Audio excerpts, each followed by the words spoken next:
ഉദ്ഘാടനം ചെയ്ത് സംസാരിക്കുന്നതിനായി ഓൺലൈൻ ടാക്സി ഡ്രൈവേഴ്സ് യൂണിയൻ കോഞ്ചിയുടെ chief patron advocate TRS Kumar സാറിനെ ക്ഷണിച്ചോളൂ.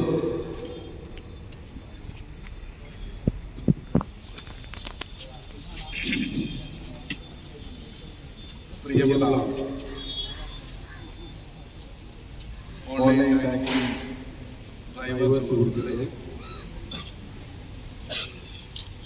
ഈ പ്രതിഷേധ മാർച്ചിൽ പങ്കെടുത്തിട്ടുള്ള OTUDയുടെ മെമ്പർമാർക്കും അതുപോലെ തന്നെ OTUDയോട് സഹകരിച്ചിട്ടുള്ള വിവിധങ്ങളായ കൂട്ടായ്മകൾ അതിൻ്റെ മെമ്പർമാരും ഈ പ്രതിഷേധ മാർച്ചിൽ പങ്കെടുക്കുന്നുണ്ട്.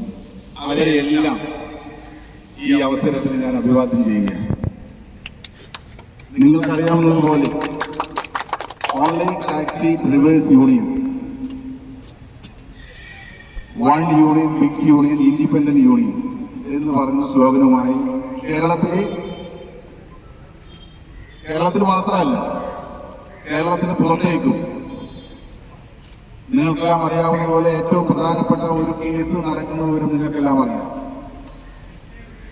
കേരളത്തിലെയും ഇന്ത്യയിലെയും ഓൺലൈൻ ടാക്സി ഡ്രൈവർമാരെ റെഗുലറൈസ് ചെയ്യണമെന്ന് ആവശ്യപ്പെട്ടുകൊണ്ട് ഇൻഡസ്ട്രി ട്രിബ്യൂണൽ വരുന്ന മാർച്ച് മാസം 3-ാം തീയതി അതിന്റെ ഫൈനൽ ഹിയറിംഗ് നടക്കും. നമ്മളിപ്പോൾ ഇവിടെ കൂടിയിരിക്കുന്നത് ഓൺലൈൻ ടാക്സി ഡ്രൈവേഴ്സ് യൂണിയനിലെ ഒരു മെമ്പറെ ശനിയാഴ്ച ഉച്ചയ്ക്ക് 2 മണിയോടുകൂടി തൃക്കാക്കര പോലീസ് സ്റ്റേഷനിലെ ഏതാനും പോലീസുകാരെല്ലാവരും മോശക്കാരാണെന്ന് പറയുന്നത് ഞങ്ങൾക്കില്ല. OTDU എന്ന സംഘടനയ്ക്കോ വ്യക്തിപരമായ ഒരു അഭിഭാഷകൻ എന്നുള്ള നിലയിലോ എല്ലാ പോലീസുകാരും മോശക്കാരാണ് എന്നൊരു അഭിപ്രായം ഞങ്ങൾക്കില്ല. എന്നാൽ എനിക്ക് തോന്നുന്നു കഴിഞ്ഞ ഒരു 10 വർഷക്കാലത്തെ കേരളത്തിന്റെ പോലീസിന്റെ ചരിത്രം എടുത്തു നോക്കുമ്പോൾ കേരളത്തിലെ പോലീസിൽ നിന്നും ഒരുപാട് സാമൂഹ്യ വിരുദ്ധരെ പിരിച്ചുവിട്ടിട്ടുണ്ട് പോലീസ് സേനയിൽ. അപ്പൊ നിങ്ങളൊന്ന് ആലോചിച്ച് നോക്കൂ, ഇവിടെ നടന്ന സംഭവത്തെ കുറിച്ച് ഒരു വിശകലനം ചെയ്യുന്ന പോലീസ് ഉദ്യോഗസ്ഥന്മാർ, ഇതിന്റെ മെയിൻ ഉദ്യോഗസ്ഥന്മാർ എന്താണ് ഈ സംഭവത്തിന്റെ യഥാർത്ഥ ഫാക്ട് അല്ലെങ്കിൽ വസ്തുത എന്താണ് എന്ന് അന്വേഷിക്കേണ്ടത് ഉന്നത പോലീസ് ഉദ്യോഗസ്ഥന്മാരുടെ ചുമതലയാണ്. നോക്കൂ, ഒരു പാലം കയറി വരുന്ന ഒരു ഓൺലൈൻ ടാക്സി ഡ്രൈവറുടെ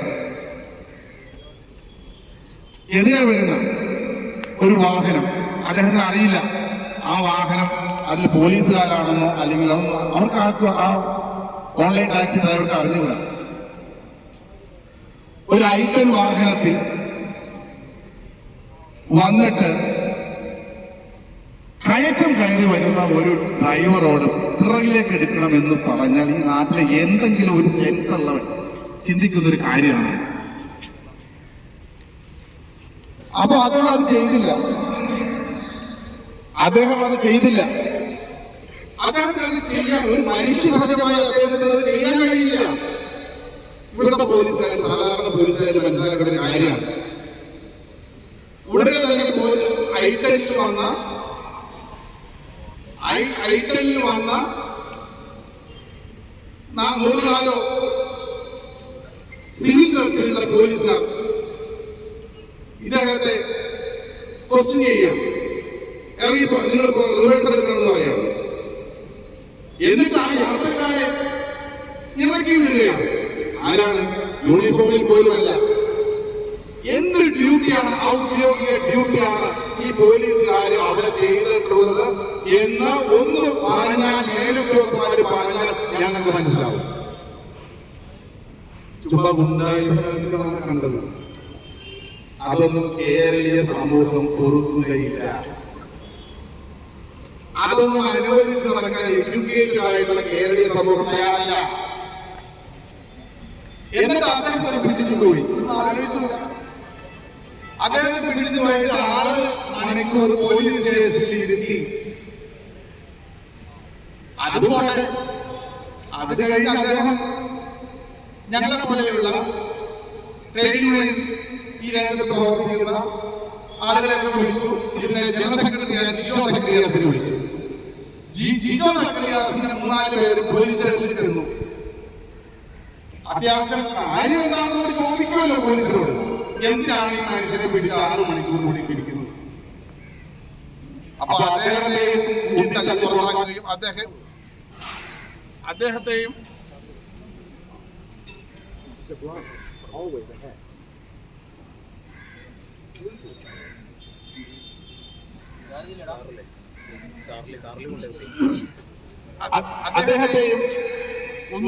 മാത്രമല്ല,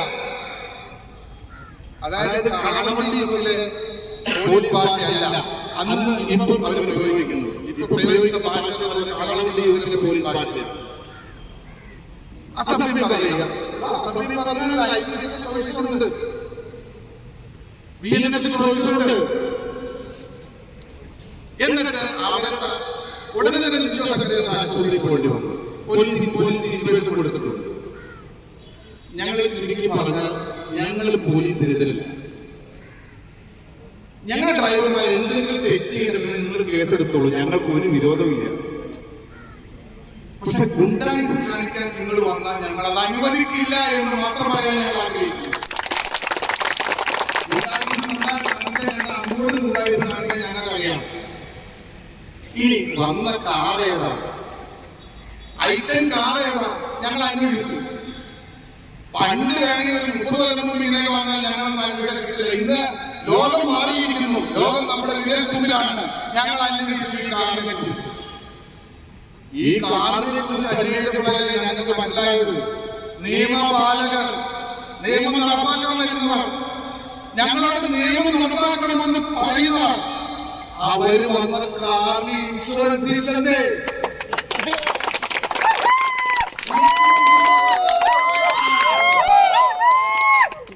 ആരാണ് ഇവിടുത്തെ SI? പോലീസുകാരെന്താണെന്ന് എനിക്ക് അറിഞ്ഞൂടാ. ഇവിടെ തനിക്കൊക്കെ നാണം ഉണ്ടാണോ? ഞങ്ങളോട് ഒരു പാവപ്പെട്ട ഡ്രൈവറോട് ക്രൂരമായി പെരുമാറിയിട്ട് വന്ന വണ്ടിക്ക് ഇൻഷുറൻസ് ഇല്ല. 2023 മുതൽ അതിന് ഇൻഷുറൻസ് ഇല്ലെന്നാണ് പരിവാഹൻ സൈറ്റിൽ നിന്ന് ഞങ്ങൾക്ക് ലഭിച്ചിട്ടുള്ളത്. ഇനി അദ്ദേഹത്തിന്റെ പോക്കറ്റിൽ അതുകൊണ്ട് ഇരിക്കുന്നുണ്ടെങ്കിൽ കൊടുക്കാം. നോക്കൂ, ആരാണ് ഇതിൽ നിയമലംഘനം നടത്തിയിട്ടുള്ളത്? നമ്മുടെ കണ്ണുകൊണ്ട്, നമ്മുടെ ദൃഷ്ടി കൊണ്ട് പകൽ പോലെ വ്യക്തമല്ലേ? പോലീസല്ലേ, നീതിപാലകരല്ലേ നിയമവിരുദ്ധമായിട്ട് ആ വണ്ടി ഓടിച്ചിട്ടുള്ളത്? MV ആക്ട് പ്രകാരം നിങ്ങൾക്കെതിരെ കേസെടുത്തോ? MV ആക്ട് പ്രകാരം 146 പ്രകാരം നിങ്ങൾക്കെതിരെ പോലീസ് കേസെടുക്കണ്ടേ? ഉന്നത പോലീസ് ഉദ്യോഗസ്ഥന്മാർ മനസ്സിലാക്കണ്ടേ? അവർ കേസെടുത്തില്ലെന്ന് മാത്രമല്ല, ഞങ്ങൾക്കെതിരെ കള്ളക്കേസ് 3-4 കള്ളക്കം കേസ് എടുത്തിട്ടുണ്ട്.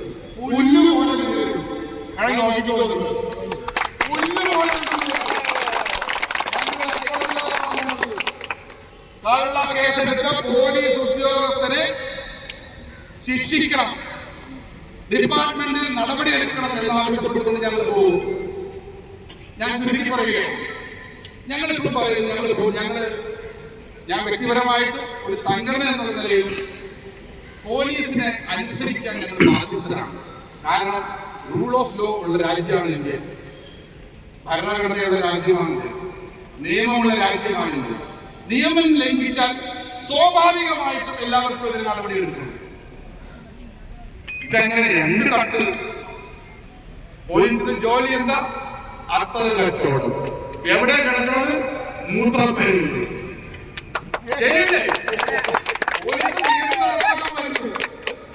പോലീസ് നിയമം നടപ്പാക്കാൻ വരുന്ന വാഹനം, അതിൽ ഇൻഷുറൻസ്, പൊല്യൂഷനും ഇല്ല.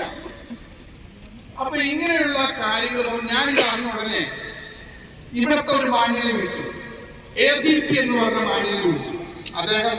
അദ്ദേഹത്തെ വിളിച്ചു പറഞ്ഞു, നിങ്ങളൊരു കാര്യം ചെയ്യും, ആ കാര്യങ്ങളൊന്ന് അന്വേഷിക്കും. എന്റെ ഡ്രൈവർ എന്തെങ്കിലും കുറ്റം ചെയ്തിട്ടുണ്ടെങ്കിൽ നിങ്ങൾ കേസെടുക്കാമോ? ഉടനെ 4 കേസങ്ങൾ എടുക്കും. അപ്പൊ ഞാൻ പറയുന്നത്, ഞാൻ ഈ പറയുന്ന വസ്തുത സത്യമല്ലെങ്കിൽ നിങ്ങൾ ഞങ്ങൾക്കെതിരെ ഇനി കേസെടുത്തോളൂ. ഞാൻ പറഞ്ഞു വരുന്ന കാര്യം ഇത്രയേ ഉള്ളൂ. വെറുതെ ചണ്ടയ്ക്ക് നിൽക്കണ്ട. പഴയ കാലമല്ല. ഇത് എഡ്യൂക്കേറ്റഡ് സൊസൈറ്റിയാണ്. പോലീസിനെ വളരെ വ്യക്തമായും സൂക്ഷ്മമായും നിരീക്ഷിക്കാനുള്ള സംവിധാനങ്ങൾ പൊതുസമൂഹത്തിനുണ്ട്. പോലീസ് ഒരു തെറ്റ് ചെയ്താൽ ആ തെറ്റ് ചൂണ്ടിക്കാണിക്കാനുള്ള വിവേകവും വിജ്ഞാനവും ധൈര്യവും OTD ഉൾപ്പെടെയുള്ള ഓൺലൈൻ ടാക്സി ഡ്രൈവർമാർക്കുണ്ട് എന്നുള്ളതിന്റെ തെളിവാണ് നിങ്ങൾക്കറിയാം. OTD സംഘടനയ്ക്ക് ഏതാണ്ട് 5000-ത്തിലധികം മെമ്പർമാരുണ്ട്. ഈ മെമ്പർമാരെ എല്ലാവരും വരാൻ തീരുമാനിച്ചാൽ സ്വാഭാവികമായിട്ടും ഇവിടെ വലിയ ഒരു പ്രക്ഷോഭം നടക്കും. ഞങ്ങൾ അതിനൊന്നും തയ്യാറില്ല. ഞങ്ങൾ ഇതിന്റെ ഒരു സൂചന മാത്രം. അതുകൊണ്ട് ഞങ്ങൾ പറയട്ടെ, ഇന്നലെ കഴിഞ്ഞ ദിവസം ഞാൻ അറിഞ്ഞത് കമ്മീഷണർ ഓഫീസിൽ ഞങ്ങളുടെ യൂണിയൻ നേതാക്കന്മാരെ വിളിച്ചു എന്നുള്ളതാണ്. ആയിക്കോട്ടെ, ഞങ്ങളെ വിളിച്ച് ഞങ്ങൾ ചെന്നപ്പോൾ ഞങ്ങളുടെ കാറ് വേണ്ടി തന്നേക്കാം. നിങ്ങളുടെ ഔദാര്യമൊന്നും വേണ്ട, നിയമത്തിന്റെ ആനുകൂല്യമുണ്ട് ഞങ്ങൾക്ക്.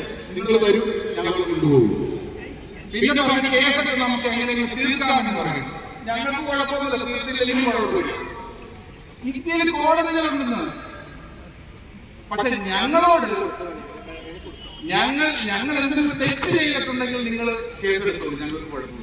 നിരവധി കള്ളക്കേസുകൾ എടുക്കുന്ന സംവിധാനം കേരളത്തിലെ പോലീസിനുണ്ട്. പക്ഷെ ഞാൻ പറയാം, ഇത് ഇപ്പോ ഇതുമായി ബന്ധപ്പെട്ട എല്ലാ കേസുകളും കള്ളക്കേസാണ്. അത് പ്രഥമ ദൃഷ്ടിയ ഏത് മേലുദ്യോഗസ്ഥന് മനസ്സിലാകും.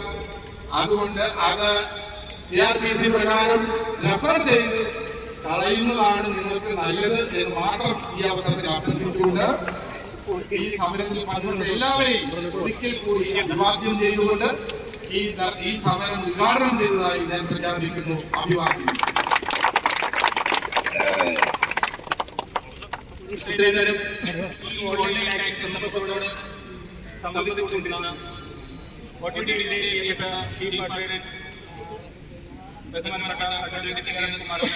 അഭിവാദ്യങ്ങൾ നൽകുന്നു.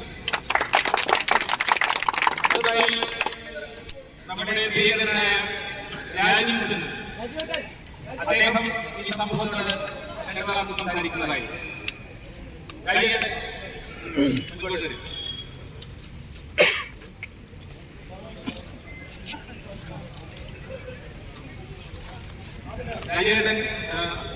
മുൻകാല ജില്ലാ സെക്രട്ടറി കൂടി ആയിരുന്നു. നമസ്കാരം കൂട്ടുകാരെ. ഇന്ന് നമ്മളിവിടെ നടത്തുന്ന പ്രതിഷേധം നമ്മുടെ ജീവിതത്തിന്റെ തന്നെ ഒരു മുന്നോട്ട് പോകാനുള്ള വഴി അറിഞ്ഞതുകൊണ്ട് മാത്രമാണ് നമ്മൾ ഇവിടെ വന്നിട്ടുള്ളത്. കാരണം നമ്മുടെ കൂടെ നിൽക്കേണ്ട നിയമപാലകർ ഏത് രാത്രിയിലും പകലും നമ്മൾ റോഡിൽ കിടന്ന് ഒരു നേരത്തെ ആഹാരത്തിന് വേണ്ടി, അന്നത്തിന് വേണ്ടി, ഒരു രൂപക്ക് വേണ്ടി രാത്രി പകലും നമ്മൾ റോഡിൽ കിടക്കുമ്പോൾ നമ്മൾക്ക് നമ്മൾ കൂടെ നിർത്തി, നമ്മളെ ഒരുമിച്ച് നിർത്തി നമ്മളെ സഹായിക്കേണ്ട നിയമപാലകർ അവർ നമ്മൾക്കെതിരെ ഒരു തെറ്റും ചെയ്യാത്ത നമ്മൾക്കെതിരെ ഒരു നിമിഷത്തെ ദേഷ്യത്തിൽ അവർ ചെയ്തു കൂട്ടുന്ന അതിക്രമം, അതിനെതിരെയാണ് നമ്മളോട് പ്രതിഷേധിക്കുന്നത്. നമ്മളാരും വെല്ലുവിളിക്കുന്നതല്ല, നമ്മൾക്കാരും വെല്ലുവിളിക്കേണ്ട ആവശ്യമില്ല. ഈ പോലീസ് സ്റ്റേഷൻ അതിർത്തിയിൽ രാത്രിയിൽ ഇറങ്ങുന്ന ഈ നിയമപാലകന്മാർക്ക് കാണാൻ പറ്റും നമ്മളെ പോലുള്ള ഓരോരുത്തര് വഴിവക്കി കുടുംബമില്ലാണ്ട് വണ്ടികളിൽ വാതിൽ കൂടി കിടക്കുന്നത്. പോലീസുമാരാണ് നമ്മൾ. ഒരു നേരത്തെ അംഗത്തിന് വേണ്ടിയാണ് നമ്മൾ ഇവിടെ കിടക്കുന്നത്. ആ നമ്മളെ ഇങ്ങനെ ഉപദ്രവിക്കുമ്പോൾ എന്താണ് നമ്മൾ ചെയ്യേണ്ടത്? കണ്ടില്ലെന്ന് നടിക്കണം. നമ്മൾ ഈ ഉപദ്രവം ഇനിയും കൊണ്ടുപോകാൻ ഇവിടെ ഒരു നിയമപാലകരും മുന്നോട്ട് വരരുത്. ഇത് വെല്ലുവിളിക്കലല്ല, ഒരാളും വെല്ലുവിളിക്കുന്നല്ല, മറിച്ച് ജീവിക്കാൻ വേണ്ടിയാണ്. അതുകൊണ്ട് നിങ്ങൾ ഓർക്കണം, ഇവിടെയുള്ള നിയമപാലകർ നിങ്ങൾ ഒരു കാര്യം ഓർക്കണം, നിങ്ങളാണ് ഞങ്ങളെ കൂടെ നിർത്തേണ്ടത്. പല രാത്രികളിലും ഞാൻ ഇടയ്ക്ക് കിടക്കുമ്പോൾ ധൈര്യമായി കിടക്കാം. ഒരിക്കലും വന്ന് നമ്മുടെ കോഴിക്കാരിൽ നമ്മൾ ധൈര്യമുണ്ട്. പക്ഷെ ഇപ്പൊ നമുക്ക് പേടിയാൻ തുടങ്ങി. എന്തുകൊണ്ട് നമ്മൾ പേടിക്കുന്നത്? എന്തുകൊണ്ടാണ് നമ്മൾ ചിന്തിച്ചാൽ മനസ്സിലാവും. കാരണം നമ്മൾക്ക് കിട്ടേണ്ട പ്രൊട്ടക്ഷൻ അത് തരുന്നില്ല. അതുകൊണ്ട് ഇനിയും ഇതുപോലത്തെ പ്രവൃത്തികൾ ഏത് നിയമപാലകരും ഇവിടെ നടത്തിയാൽ ശക്തമായി പ്രതിഷേധിക്കുക മാത്രമല്ല, ഇതിനെതിരെ ഇനിയും നമ്മൾ മുന്നോട്ട് വരും. അതുകൊണ്ട് ഒരു അപേക്ഷയാണ് ഗവൺമെന്റും അതുപോലെ തന്നെ ഇതിൽ മേലധികാരികളും ഒരു കാര്യം ചിന്തിക്കുക. നിയമപാലകരെ കൈകൂലിയിലേക്ക്, നിയമം നടപ്പാക്കേണ്ടവരെ കൈകൂലികളായിരിക്കാൻ നിങ്ങൾ ശ്രമിക്കുക. ഞങ്ങൾ പ്രതിഷേധിക്കും. ഞങ്ങളുടെ ജീവിത മാർഗമാണ്. ഞങ്ങൾക്ക് വേറെ വഴിയില്ല. ജീവിക്കാൻ വേറെ വഴിയില്ല. നിങ്ങൾ ഞങ്ങളെ ആക്രമിക്കാതിരിക്കുക, നിങ്ങൾ ഞങ്ങളെ ഉപദ്രവിക്കാതിരിക്കുക, നിങ്ങൾ ഞങ്ങളെ കൂടെ നിൽക്കുക. ഇത്രമാത്രമാണ് പറയാനുള്ളത്. ഇനിയും നിങ്ങൾ ഞങ്ങൾ ഉപദ്രവിക്കാതിരിക്കുക എന്നൊരു അപേക്ഷ മാത്രമാണ് നിർത്തുള്ളൂ. നന്ദി, നമസ്കാരം. രാജീവിനെ ഇത്രയും നേരം നമ്മളോട് സംസാരിച്ചതിനെ അഭിവാദ്യങ്ങൾ അർപ്പിച്ചുകൊണ്ട് തുടർന്ന് നമ്മളോട് സംസാരിക്കാൻ വേണ്ടിയിട്ട് ഓൺലൈൻ ടാക്സി കമ്മ്യൂണിറ്റിയുടെ കൺവീനറായ പ്രിയ മധു സാറെ വേദിയിലേക്ക് ക്ഷണിക്കുക. മധുചേട്ടൻ.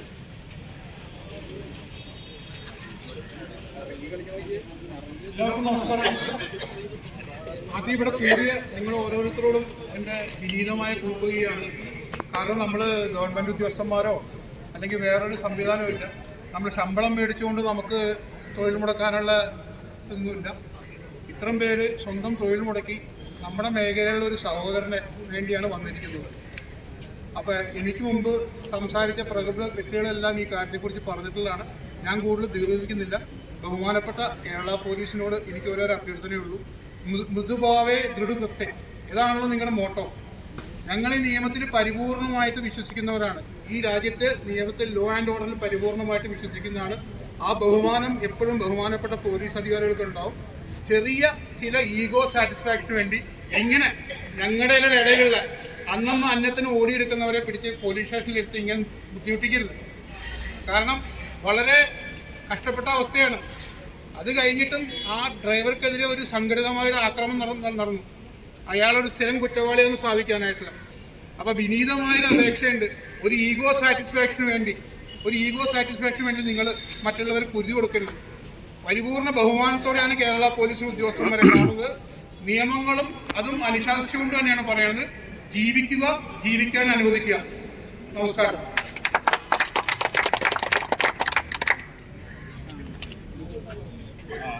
വെയിലിന്റെ കാഠിന്യം അറിയാമല്ലോ. അപ്പോൾ ആ കാഠിന്യമായിട്ടുള്ള വെയിലാണ് നമ്മളുടെ ഒരു കൂട്ടു സഹോദരൻ, അദ്ദേഹത്തിനുണ്ടായ ബുദ്ധിമുട്ടുകളും അതുപോലെ തന്നെ ഞങ്ങൾ ജിജോ സെക്രട്ടറിയ സാഹിർ ഞങ്ങൾക്ക് 3 പേർക്കെതിരെയും കേസ് എടുത്തിട്ടുണ്ട്. എന്തായാലും ഈ സമൂഹത്തിന് വേണ്ടി ആയതുകൊണ്ടിട്ട് ഞങ്ങളത് സഹർഷം സ്വീകരിക്കുക. തുടർന്ന് ഈ വെയിൽ അധികമായതുകൊണ്ടിട്ട് നമ്മൾ വൈൻഡപ്പ് ചെയ്യാം. അതിന് വേണ്ടിയിട്ട് OTTയുടെ ജനറൽ സെക്രട്ടറി ജിജോ സെക്രട്ടറി എല്ലാവർക്കും നന്ദിയുടെ പൂച്ചെണ്ടുകൾ അർപ്പിക്കുന്നതിന് മുമ്പ് 2 വാക്ക്.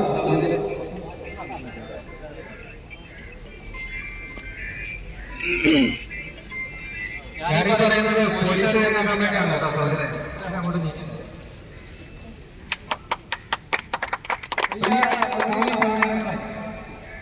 നിങ്ങൾ മനസ്സിലാക്കേണ്ട ഏറ്റവും വലിയ കാര്യം എന്താണെന്ന് വെച്ച് കഴിഞ്ഞാൽ അവർക്ക് കേൾക്കുന്നതിന് 10 കൊണ്ട് ആര് കേൾക്കില്ല. ഓൺലൈൻ ടാക്സി ഡ്രൈവർമാരെ കുറ്റവാളികൾ, അതാണ് നമ്മൾ ആദ്യം മനസ്സിലാക്കുന്നത്. പിന്നെ നമുക്ക് യൂണിഫോം ധരിക്കാൻ നമ്മളെ കാരണന്മാരല്ല, എല്ലാവർക്കും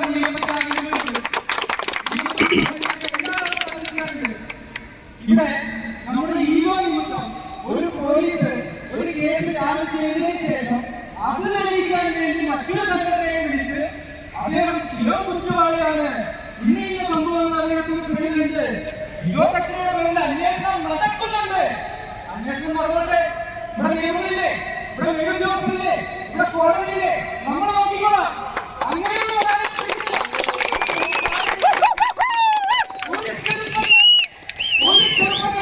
ചെറുപ്പക്കാരന്റെ ഉമ്മ കയ്യിലെ കാശ് മുടക്കി കള്ളക്കേസ് കൊടുക്കുന്നതിന്റെ കോടതി വാർത്ത് ജയിച്ച് കോടതി ഉത്തരവിട്ടിരിക്കുകയാണ്. അയാൾ കേസിൽ പ്രതിയല്ല. അയാളെ അയാളെ വിട്ടയച്ചതിന് ശേഷം ഈ സ്റ്റേഷന്റെ സിഐ പറയാം അയാൾ കുറ്റവാളിയാണ്, സിഐ മറ്റു സെക്രട്ടറിയോട് പറയാം അയാൾ കുറ്റവാളിയാണ്. സമരം പിടിച്ചു കുഴപ്പമൊന്നുമില്ല, അതൊക്കെ പലതും പല ബുദ്ധിയുണ്ടാവും. ഞങ്ങൾക്കും ബുദ്ധിയുണ്ട്, നിങ്ങൾക്കും ബുദ്ധിയുണ്ട്. നിങ്ങൾ ബുദ്ധി ഉപയോഗിച്ചോ?